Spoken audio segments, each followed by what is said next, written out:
Ang kwentong ito ay hango sa totoong buhay.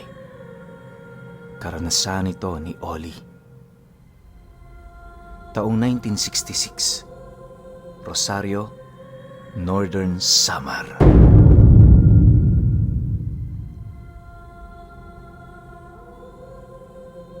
Itong mga panahong ito, kasalukuyang nasa edad 17 anyos itong si Ollie. Sa kanilang lugar noon, kilala siya bilang isang aktibong sakrista ng kanilang simbahan. Magmula pagkabata niya, iginugol niya ang kanyang panahon sa paninilbihan sa simbahan. Labis naman itong ikinatutuwa ng kanyang mga magulang dahil bukod sa nakakabuo siya roon ng magandang pag-uugali, mas lalong lumalaki ang kanilang pananampalataya sa Ama. Hindi kasi noon maipagkakaila ng kanyang ama, isa si Ollie sa nagbibigay ng swerte sa pamilya nila. Upang maipakita ang kanilang suporta, linggo-linggo nagsisimba silang magpamilya. Nga pala, panganay sa magkakapatid itong si Ollie. 4 sila, yung kapatid niyang pangatlo at bunso, mga babae. Silang magkasunod naman mga lalaki. Lahat ng ginagawa nilang magkakapatid ay suportado ang bawat isa. Kapag may mga problema rin sila, hindi nila yun kinikimkim sa kadahilanang alam naman nilang makikinig ang kanilang mga pamilya sa kanilang mga hinaing. Sa loob ng ilang taong pagiging sakrista ni Ollie, maraming pari na ang dumaan na hangad sana siyang pag-aralin sa mga pangkatolikong simbahan. Ayon sa mga ito, may potensyal itong si Ollie na maging isang mabuting pari. Subalit sa kabila ng lahat ng yon, pinipili niya pa ring manatili roon alang-alang sa kanyang pamilya. Iniisip pa lang niya kasing mawawalay siya sa mga ito, halos hindi na niya alam ang kanyang gagawin. Lubos naman yung nauunawaan ng mga pare, lalo pat bata pa naman itong si Ollie. Kapag sumasapit ang araw ng Sabado, maaga pa siyang pumupunta ng simbahan para magdasal at maglinis. Ganon at ganon palagi ang kanyang ginagawa, pagpapakita kung gaano katatag ang kanyang pananampalataya. Isang hapon, habang naglalakad siya patungo sa simbahan, nakasalubong niya ang kanyang tiyuhing Muslim.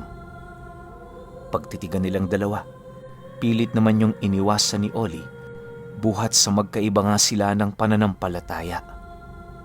Dahil dito, dali-dali naman siyang sinunda ng tiyuhin niyang yon, sabay hawak sa kanyang kamay. "Ollie, ba't ka ba ganyan sa amin? Parang hindi tayo magkadugo ah. Sa mga magulang mo, grabe yung respeto mo. Pero pag sa amin, parang hindi mo man lang kami kilala. Ano bang kinagagalit mo? Ang pagiging Muslim namin?"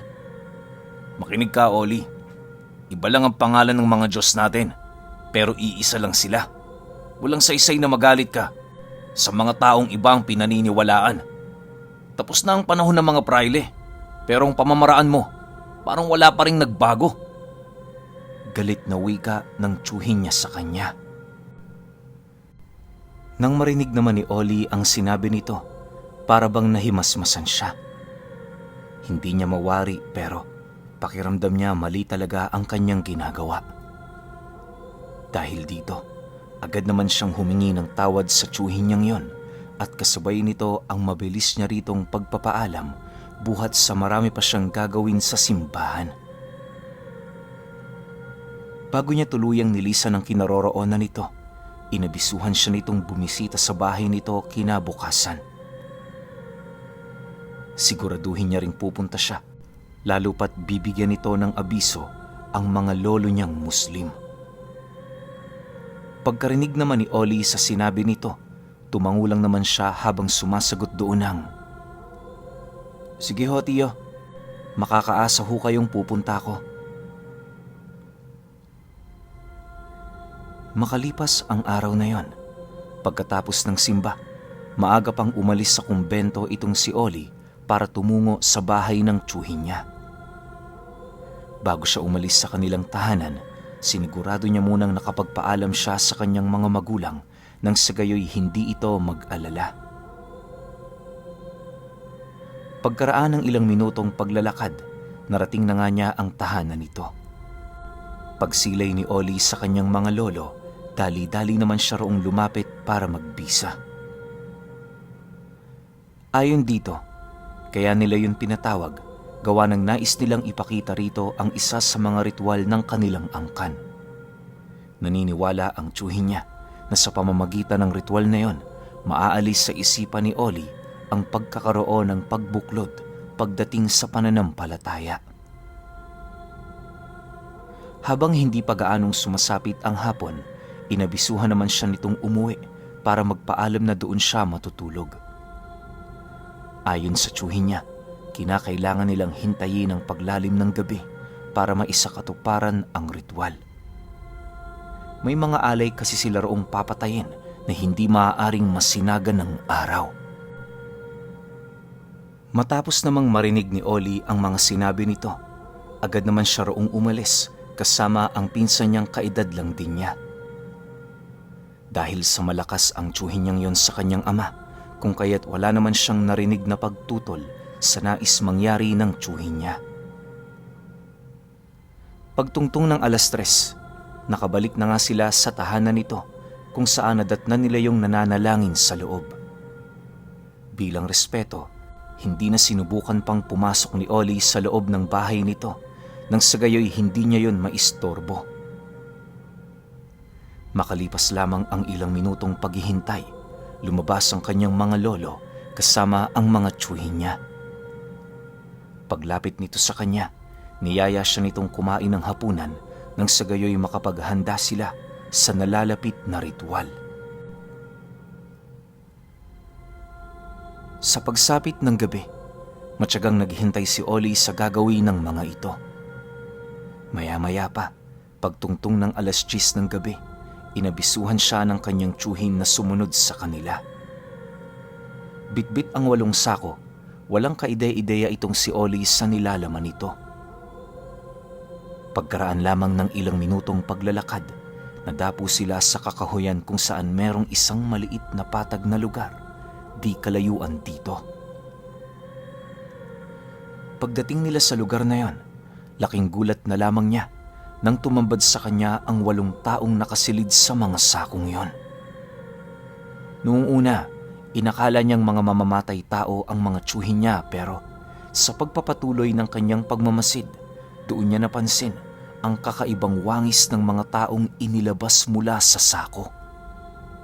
Paglalarawan dito ni Ollie, meron itong mahabang pangil sa kanilang mga bunganga at halos mala sa demonyong pagmumukha nito tuwing yun ay nasisinagan ng liwanag ng buwan. Nakakakilabot rin ang presensya ng mga nilalang na yon na animoy kapag nakatakas ito mula sa mga kamay ng kanyang mga kadugo, hindi ito magdadalawang isip na sila'y ubusin.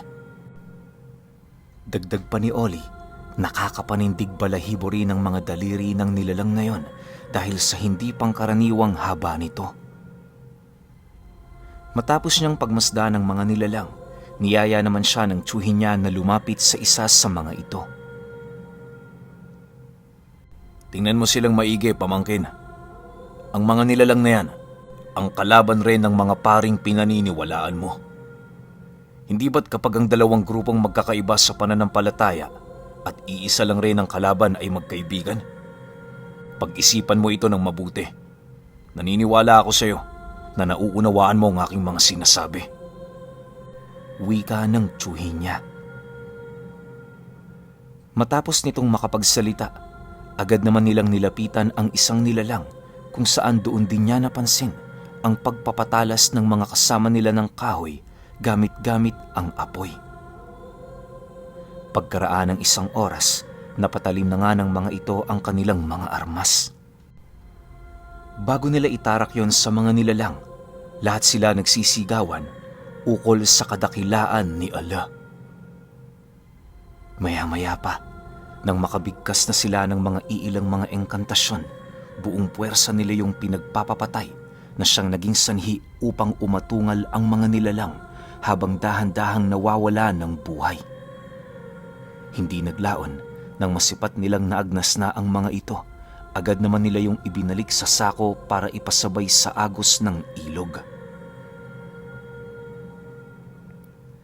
Sa pagsapit ng hating gabi, kasalukuyan na silang naglalakad papauwi.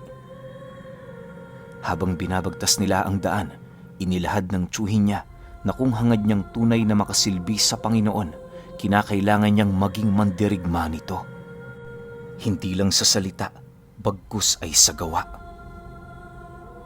Dagdag pa nito na ang pagpapalaganap ng mga mabubuting balita ay hindi yun nakakatulong sa mga tao, gawa ng kahit anong gawin nilang paglalahad dito ng katotohanan, patuloy pa rin yung maaapektuhan ng mga nilalang na nasa panig ng kaliwa.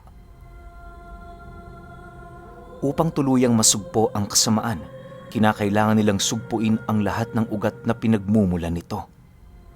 Naniniwala ang tiyuhin niya, may isa sa katuparan lamang nila ang bagay na yon sa pamamagitan ng pakikipagdigma. Sa pagdating nila sa tahanan nito, doon niya nasilayan ang lahat ng armas ng kanilang mga kadugo. Bawat isa sa mga ito, nagmamantika sa kadahilan ng matagal na panahon na yung ibinabad sa langis na merong halo-halong pangontra. Matapos naman itong masipat ni Oli, hindi niya maipagkakaila ang kanyang paghanga. Tila bang ang nararamdaman niya noon, sumusunod sa kagustuhan ng tiyuhin niya. Sa paglipas ng mga araw, naging madalas ang pagbisita ni Oli sa bahay ng tiyuhin niya. Hindi niya kasi noon maipagkakaila, matindi ang kanyang pagmamalabis na matuto sa mga karunungang tinatangan nito. Bukod kasi sa hindi yun pangkaraniwan, alam niya sa kanyang sarili na di hamak na mas maganda ang ganoong gawain kumpara sa paninilbihan lang sa simbahan. Sa loob ng ilang buwan, nagsanay itong si Oli. Dahil na rin sa kanyang ginawa noon, kung kaya't nagdesisyon siyang umalis muna ng simbahan pansamantala. Naunawaan naman ng pari ang kanyang rason, kung kaya't hindi na ito tumutol sa nais niyang mangyari. Ayon kay Oli, magmula noong sumunod siya sa tiyuhin niya, mas lalong lumawak ang karunungan niya pagdating sa mga nilalang nakasabay ng taong naninirahan sa mundo. May mga alam na din siyang mga usal na nagbibigay ng karamdaman sa mga nilalang na nagtatangan ng aral ng kaliwa. 5 taon pa ang lumipas, marami na ngang narating itong si Oli sa larangan ng lihim na karunungan. Ang kanyang pagiging sakrista noon, tuluyan na niyang isinantabi, gawa ng mas nakilala niya ang kanyang sarili sa pagsasanay na ipinagawa sa kanya ng tiyuhin niya. Kahit maraming taon na din noon ang nakalipas, nanatiling wala pa rin siyang karanasan pagdating sa pakikipaglaban sa mga nilalang. Dahil dito, nagdesisyon ang kanyang tiyuhin na subukin siya.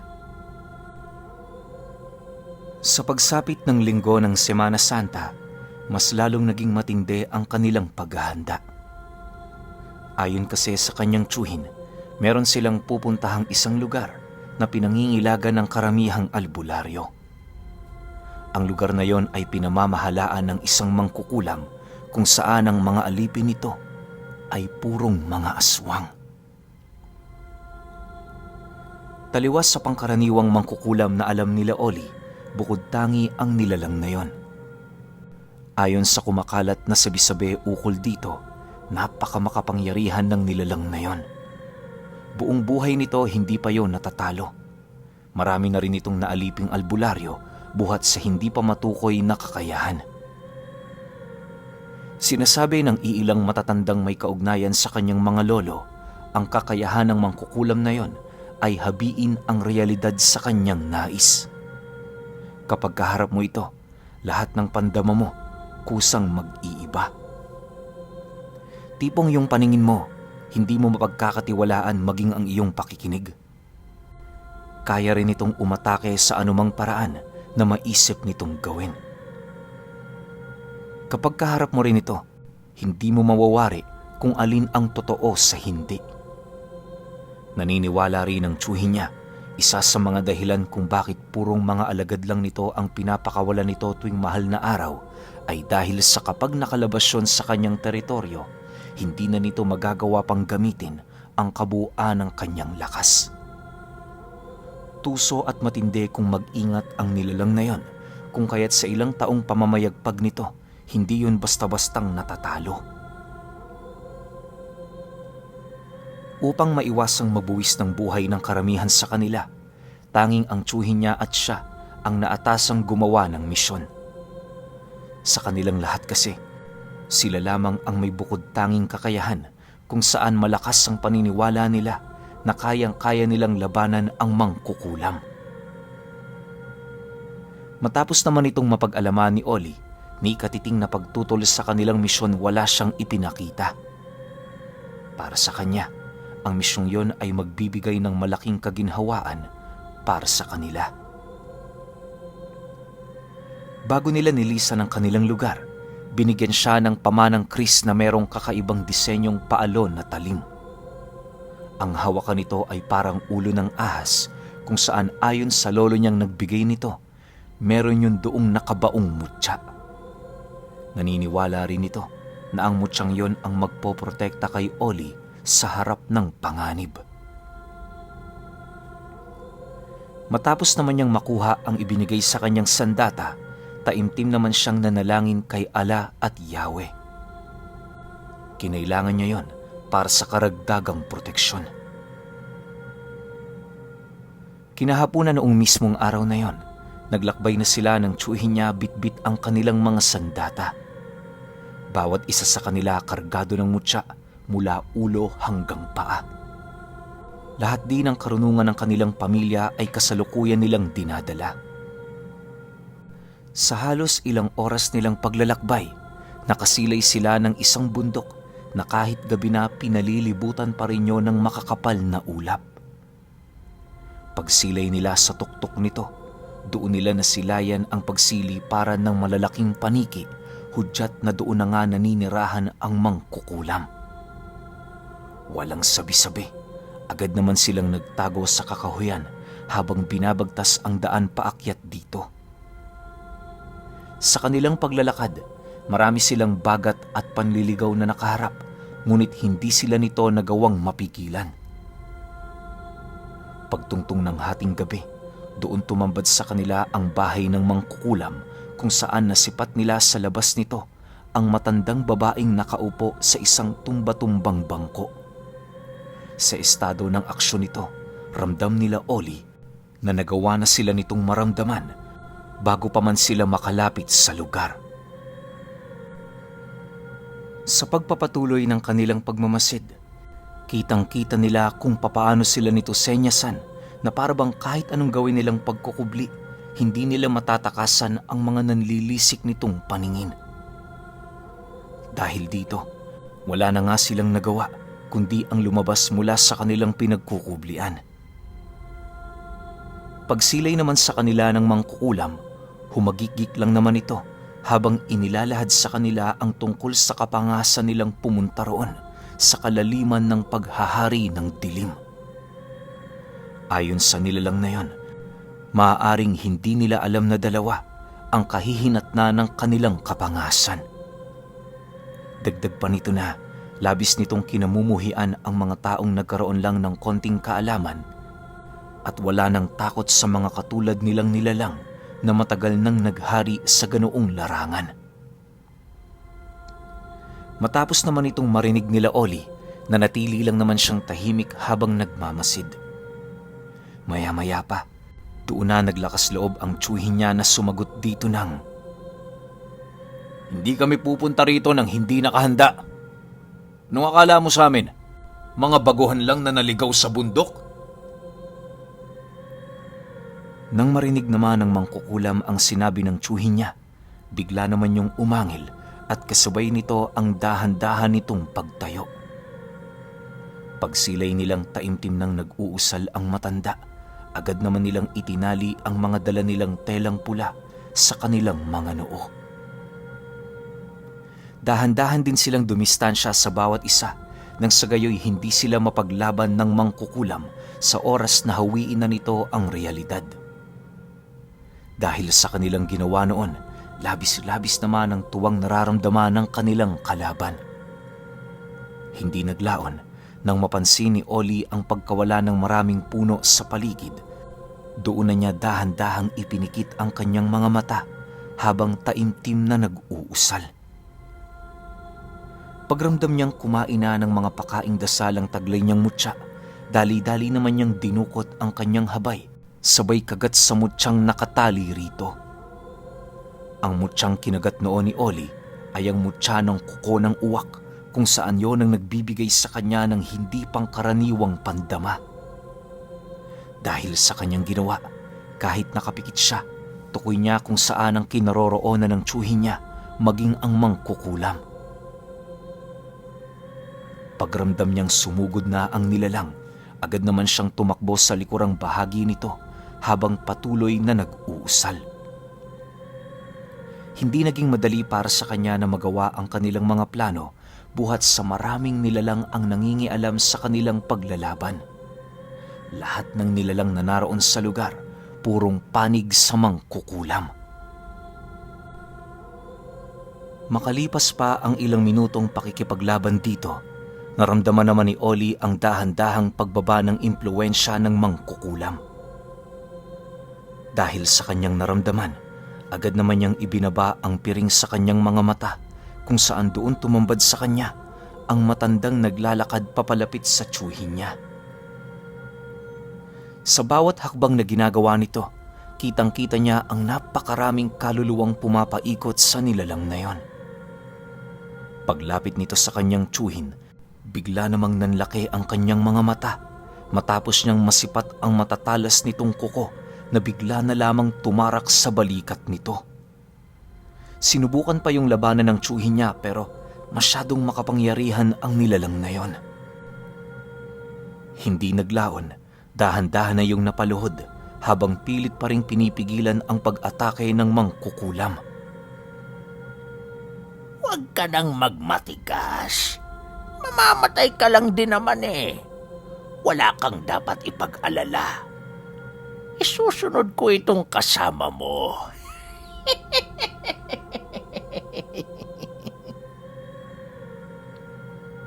Wika ng nilalang sa tiyuhin niya. Nang marinig naman ito ni Ollie, agad naman niyang sinugod ang nilalang na yon. Habang tumatakbo siya, doon niya nasilayan sa kalangitan ang halos hindi mabilang na mga aswang na pabalik na sa lugar ng mangkukulam. Alam niyang mahihirapan sila ng husto kapag nakalapag ang mga ito, kung kaya't sa pag-ataking ginawa niya, ibinuhos niya ang lahat ng kanyang makakaya. Sa paglapit niya sa matanda, walang pagdadalawang isip niya yung inundaya ng tangan niyang sandata at nang makahanap siya ng pagkakataon, buong puwersa niyang itinarak sa dibdib nito ang tangan niyang punyal na gawa sa mutya ng sungay ng torong kalabaw. Nang masipat naman niyang nanghihina na ang mangkukulam, walang habas naman niya yung pinagtatataga hanggang sa tuluyan ng kumalas sa katawan nito ang lahat ng kaluluwang matagal na nitong inipon. Sa isang iglap, doon tumambad sa kanila ang mangkukulam na uugod-ugod na. Pagsilapagan ng mga alipin nitong aswang sa kanilang kinaroroonan, agad namang kinaladkad ni Ollie ang matandang yon, sabay lapat ng kanyang kris sa leeg nito. Subalit, lingid sa kanyang kaalaman na kahit nasa ganoong estado na ang mangkukulam, meron pa rin itong nakatagong alas sa katawan nito. Bago pa man niya tuluyang napansin ang pinakahuli nitong plano, huli na ang lahat para sa kanya. Napansin na lamang ng tiyuhin niya, pumasok sa kanyang tagiliran ang animoy isang insekto na halos gabraso ang laki. Madali yung nanood sa kanyang kalamnan, buhat sa mga matatalas nitong galamay. Dahil dito, ramdam naman ni Ollie ang pagkalas ng mga mutya sa kanyang katawan, subalit pinilit pa rin niya ang kanyang sarili na manatiling nakatayo sa harapan ng kanilang mga kalaban. Dahil sa kanyang ginawa, kung kaya't matagumpay nilang natakasan ang lugar. Nang makabalik na sila noon sa bahay ng tiyuhin niya, doon pa lamang niya ininda ang sumpang binitawan ng mangkukulam. Sa paglipas ng mga araw, Naging abala ang mga kadugo niya na gamutin siya pero wala yung nagawa. Lahat ng pamamaraan at karunungan nila sa panggagamot na ibuhos na nila sa sitwasyon ni Oli. Gayunpaman, hindi yun sapat para tuluyang manumbalik ang dati niyang lakas. Alam niyo, Pinuno, 10 taon pa magmula noon ang pakikipaglaban ni Oli sa kanyang karamdaman. Pero dumating rin sa puntong ang katawan na niya mismo ang sumuko. Nang mamatay siya, nagbigay ito ng matinding dagok sa kanilang pamilya. Ang istorya niya, naging parte ng buhay ng tiyuhin niya na siyang nag-alok sa kanila bilang maging mandirigma ng Panginoon. Pero sa kanilang buong angkan, silang dalawa lang talaga ang natatanging mandirigmang Muslim at mandirigmang Kristiyano.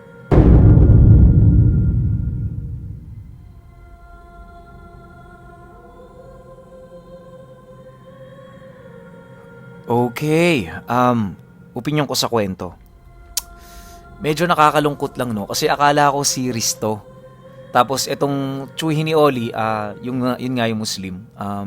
Unti-unti siyang tuturuan ng karunungan. Yun nga yung tinatangan ng mga Muslim. Kasi ako, para sa mga kapatid nating Muslim, especially yung mga talagang sagad na Muslim, yung mga nakatira sa Mindanao, sobrang dami nilang mutya. Kasi ako, nung bata pa ako, nakwento ko nga, diba, nung pumunta ako ng Siraway, sobrang daming kaibigan ng lola side ko na mga Muslim. Tapos ang dami nilang nakasabit sa leeg, ang dami nilang pulseras. Sabi nung tiyuhin ko na sobrang tindi ng mga Muslim na yun. Kasi kahit gabi nakakakita sila. Isipin ninyo gabi sila nang huhuli ng baboy ramo. Ganun di ba yung baboy ramo itim yun? Ganun sila katindi. So para dito sa kwento na to, sobrang saludo ako sa tiyuhin ni Oli. Tapos ipinamulat niya pa si Oli na hindi porket magkaiba tayo ng paniniwala o Diyos na sinasamba, magkalaban na tayo. Hindi yun ganun. Sobrang hindi yun ganun. Kasi ito nga, di ba, ginawa ng sample ng tiyuhin ni Oli. Kayo mga Kristiyano, ano kalaban nyo? Mga demonyo? Kami ring mga Muslim, yan ang kalaban namin. Iba lang yung tawag, di ba? Pwedeng jinn o may iba pang term na hindi ko lang siguro alam. So pinakita na itong tiyuhin ni Oli sa kanya na parehas tayo ng kalaban, Yan, yung mga nasa panig ng kasamaan. Tayo yung gumagawa ng mabuti. Hindi yung porket magkaiba nga tayo, turing mo sa akin kalaban na kasi magkaiba tayo ng paniniwala, di ba? Sa politika, pwede yan. Pero sa relihiyon, alam ko talaga hindi yan . Well, kanya-kanya tayo ng paniniwala talaga. Iba-iba yan. Iba-iba rin tayo ng pinaglalaban. Pero hindi ibig sabihin nun, magkakalaban tayo. Okay? Liliwanagin ko lang hindi tayo magkakalaban kahit magkakaiba tayo ng pinaniniwalaan. Okay? Kaya itong kwento na to, sobrang gandang sample nito para sa mga kababayan natin na patuloy pa rin nag-aaway dahil sa, kanya-kanya sila ng paniniwala. Pero kayo pa rin, kung may opinyon kayo sa kwentong ito, comment nyo lang sa baba. Yun lang, hanggang sa susunod na kwento. Salamat.